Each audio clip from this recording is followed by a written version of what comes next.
Habang papalapit nga po mga idol, ang season mas lalo nga pong tumataas ang hype na natatanggap ngayon ng anak ni Lebron na si Bronny James, gayong isa nga siya sa mga nagpadami ng mga manonood sa Summer League. Isa rin naman siya sa mga rason bakit ang Los Angeles Lakers pa rin ang may pinakamadaming laro sa regular season na ipapalabas sa national television at may pinakamahal na tickets. Bukod dyan, may lumabas nga pong balita ngayon na naibenta na nga po ang jersey na sinuot ni Bronny sa nagdaang Summer League sa halagang $38,400 o mahigit sa 2.1 million pesos.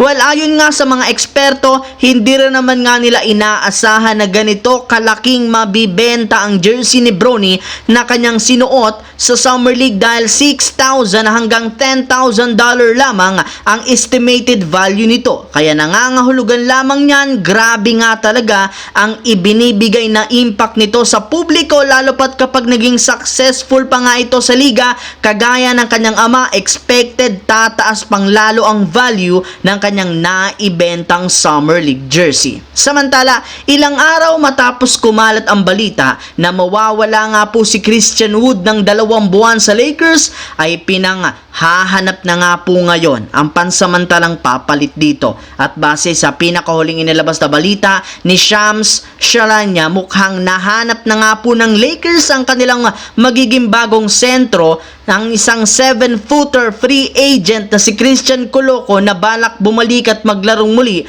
sa NBA. Ayon nga po dito, isa nga po ang Lakers sa mga interesado at front runner sa pagkuha sa kanya, kasama ang Toronto Raptors, Clippers, San Antonio Spurs. Sa ngayon, hinihintay pa nga nito ang kanyang physical clearance sa liga, ngunit pwede rin naman nga siyang pumirma sa kahit anumang team. Para nga sa mga hindi dyan nakakaalam, si Christian Coloco nga po ay huling naglaro sa Toronto Raptors kung saan nag-average nga ito ng 3.1 points, 2.9 rebounds a game. Pero paalala ko lamang mga idol, hanggang exhibit 10 o training camp contract lang naman ang kayang ibigay ng Lakers sa kanya, since puno na rin naman ang kasalukuyang lineup nito. Samantala, kung inyo nga pong napanood ang naging kampanya ng New York Knicks last season, isa sa mga tunay na rason ng maaga nila ditong pagkalaglag dahil sa injury. Pero sa pagpasok nga po ng bagong season, mukhang tatapusin na nga ng kanilang team ang kanilang unfinished business, since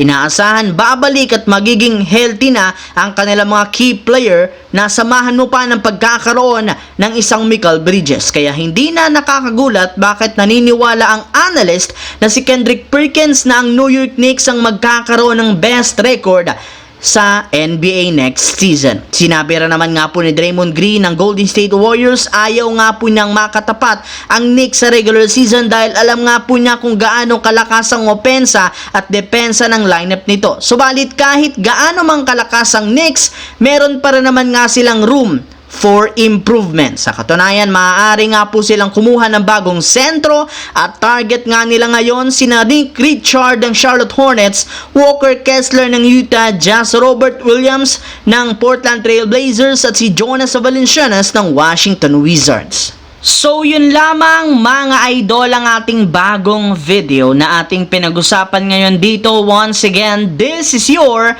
J-Zone TV. Huwag kalimutang mag-like, mag-subscribe, pindutin ang notification bell sa aking channel para lagi kayo maging updated sa mga videos na pinapalabas ko.